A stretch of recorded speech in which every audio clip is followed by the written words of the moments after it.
जुलूस की आपकी मालूमात क्या है? हमाद साहब तो ये कह रहे हैं कि भी कुछ घंटे अहम हैं और इन घंटों में ये फैसला हो जाएगा। आपकी क्या इतलात है कि ये हिकमत अमली क्या है? खुसूसन जो हमाद साहब आपने एक बड़ी पते की बात कही है, वो फटीग का अपने एलिमेंट दिया है कि ये रोज रोज की कॉल्स जो हैं, बहुत से लोगों के लिए ये भी मसला होता है कि वो अपने कारोबार चलाएं, जिंदगियां चलाएं, या रोजाना कोई ना कोई जुलूस या धरने या जलसे के लिए निकलें। ये एक नेचुरल फिनोमेना भी होता है।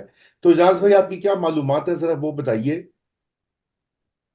जी, एक तो पहले जो हमारे साथ बात कर रहे थे ना, उसमें चंद जुमले मैं आपको मजीद बता दूं कि करें। रावलपिंडी शहर में पीटीआई का जैसे शहरयार आफरीदी हैं, उनकी बाकी तंजीम से नहीं बनती। शहरयार रियाज है, उनकी बाकी तंजीम से नहीं बनती। एजाज जाजी और सिमाबिया ताहिर अंदर हैं। इस्लामाबाद के वो जो तीन एमएनए रोजाना अदालतों में खड़े होकर नारेबाजियां कर रहे होते हैं, शुएब शाहीन है और बैरिस्टर अली हैं, और वो जो खुर्रम नवाज राजा के सामने जो हारे हैं, मुझे उनका नाम भूल गया, अली नवाज चौहान, ये सब गायब हैं। शुएब शाहीन का ग्रुप आज भी कहीं नहीं था। उमर अयूब इस्लामाबाद में रहते हैं, वो गायब हैं।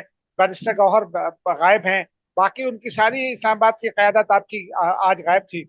इस्लामाबाद में में ये तासुर दिया जा रहा था कि जैसे वो परिंदा पर नहीं मारेगा और चरिंदा चढ़ नहीं मारेगा।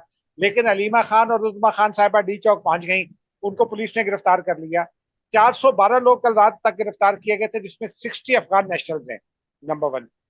नंबर टू, आज आज दिन में 30 लोगों की कंफर्मेशन दी है आईजी इस्लामाबाद ने, कि उनको अरेस्ट किया गया है, जिसमें अलीमा खान और उज़मा खान साहिबा का नाम शामिल नहीं है।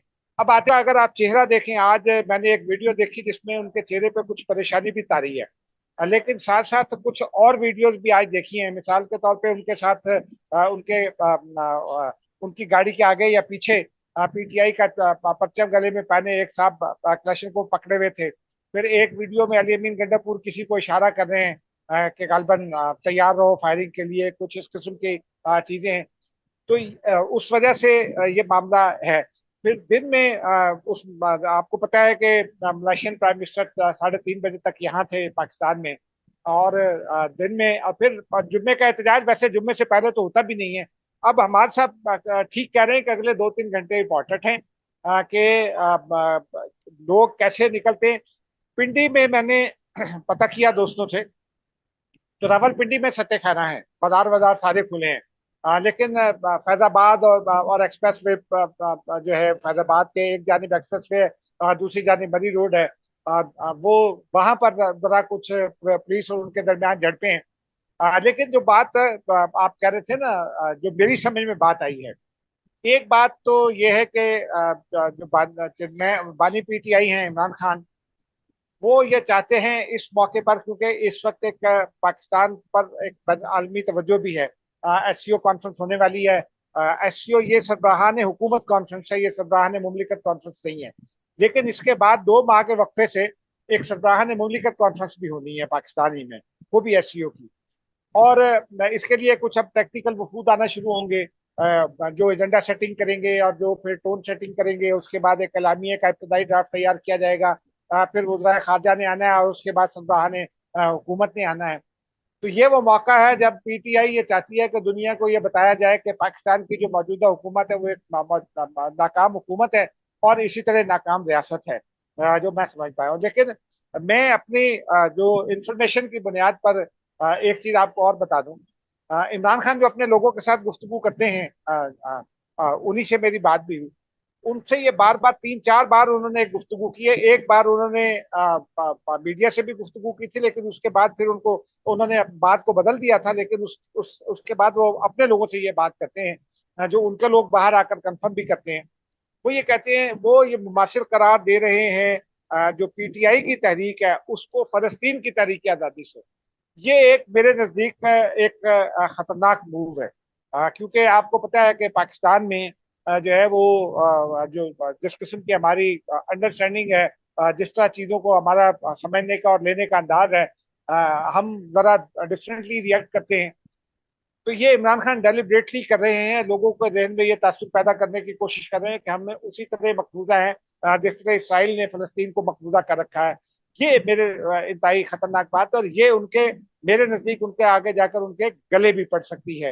एक बात तो ये है। हमाद साहब, मुझे ये गंडापुर साहब की भी जरा हिकमत अमली बताइए, कि इधर आपने पाकिस्तान तहरीक इंसाफ का खैबर पख्तूनख्वा में भी आपने जिक्र किया कि वहां भी मसाइल हैं बड़े संगीन किस्म के, अंदरूनी पार्टी के हवाले से भी, और एक गंडापुर कैंप भी, आई एम श्योर एक एंटी कैंप भी है, लोग उसका तस्करा करते हैं। लेकिन जो इस वक्त पीटीआई के लोग के बहुत से वर्कर्स हैं, वो अब मायूस दिखाई देते हैं। वो कहते हैं जी अली अमीन गंडापुर कोई वादा पूरा नहीं कर रहा, खान को रिहा करने के लिए भड़के तो बहुत लगाते हैं और वीडियोस भी बड़ी सख्त बयानात देते हैं, लेकिन बात करने की, जो जब कुछ करने का मौका आता है तो पीछे हट जाते हैं, वापस चले जाते हैं, या आधा काम करते हैं आधा नहीं करते। तो उनकी हिकमत अमली क्या है, और आज कितने लोग उनके साथ हैं इस वक्त, आपके अंदाजे के मुताबिक, आपकी मालूमात के मुताबिक? एक तो पीटीआई के अंदर मैंने ग्रुप बंदी की बात की थी, और ये मैंने फरवरी में की थी इलेक्शन के फौरन बाद के पीटीआई के अंदर बहुत बड़ी ग्रुप बंदी है। अब वो ग्रुप बंदी खुलकर सामने आ गई है। यानी असद कैसर इस वक्त पाकिस्तान से बाहर है, वो इंग्लैंड बैठे हुए हैं। हालांकि वो पीटीआई के सबसे सीनियर रुकन है। शाहराम तरकई इसी इलाके से ताल्लुक रखते हैं, उनके भाई मिनिस्टर भी है सूबे में। शाहराम तरकई कहीं दिखाई नहीं दे रहे हैं।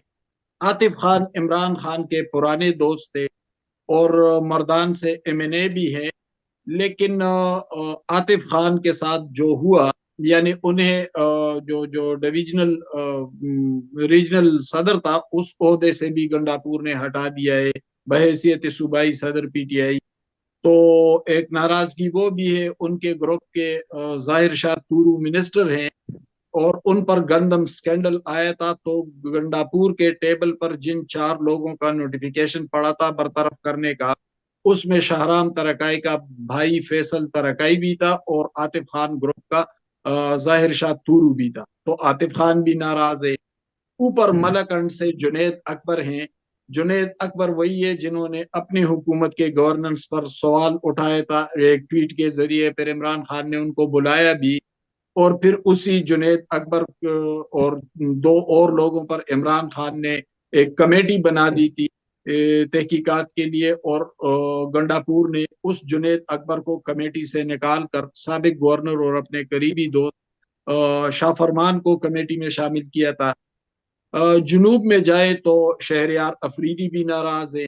उनके खुरम शहजाद गालिबन नाम था, उसको सेनेट के लिए वो सामने लेकर आए थे, पुराने कारकुन थे पीटीआई के, लेकिन उन्हें भी गंडापुर ने बाहिर किया, और नूरुल हक कादरी के भतीजे को गालिबन नूरुल हक कादरी को, जिनका भतीजा उसके साथ अदनान कादरी उसके साथ काबीना में वजीर भी हैं, तो वो टिकट उन्होंने नूरुल हक कादरी को दिया सेनेट का। गो कि वो अभी तक वो इलेक्शन तो नहीं हुए। और शेर अफजल मरवत के भाई को सूबाई मुशीर के ओहदे से बरतरफ किया। अरबाब शेर अली को डिविजनल सदर के ओहदे से हटा दिया, जो पिशावर से मैंने शानदाना गुलजार भी नाराज है। तो आप देख ले कि अंदर खाने पार्टी की क्या सूरत हाल है इस वक्त। पूरी पीटीआई के पास सिर्फ एक ताकत है, और वो है इमरान खान की चाह। अगर इसमें मामूली सा भी इसमें कोई चेंज दिखाई दी, या ये सिलसिला मामूली सा भी कमजोर पड़ गया इमरान की चाहत का, तो ये पार्टी तितर बितर हो जाएगी, और शायद ये कोई यूनियन काउंसिल का इलेक्शन जीतने की पोजीशन में भी नहीं रहेगी। तो अंदर खाने तो पार्टी बिखरी हुई है।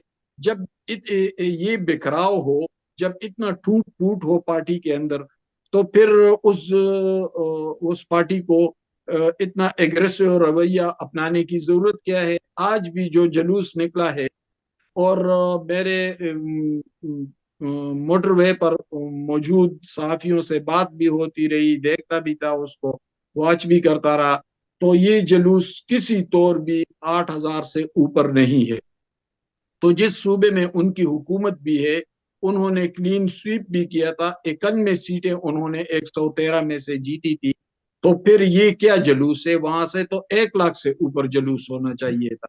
तो हमारे साथी दोस्त बाज औकात जज्बाती तज्जिया करते हैं, लेकिन मैं उन्हें कहता हूं कि जब आप डायनेमिक्स को समझेंगे कि भाई वहां पे उनकी इतनी बड़ी मकबूलियत है, वहां पर उनकी जमात की हुकूमत भी है, गंडापुर साहब चीफ मिनिस्टर भी है, खुद सूबाई सदर भी है, तो फिर इस जलूस को आप कैसे बड़ा जलूस कह सकते हैं? हमें कौन सा एमएनए फ्रंट लाइन पर दिखाई दे रहा है? ये जो जहां से ये रवाना हुआ था, तो पहले चारसदा डिस्ट्रिक्ट में पहुंचता है। चारसदा से एमएनए है फजल खान, तो जो निसार खान के बेटे हैं, क्या फजल दिखाई दिए?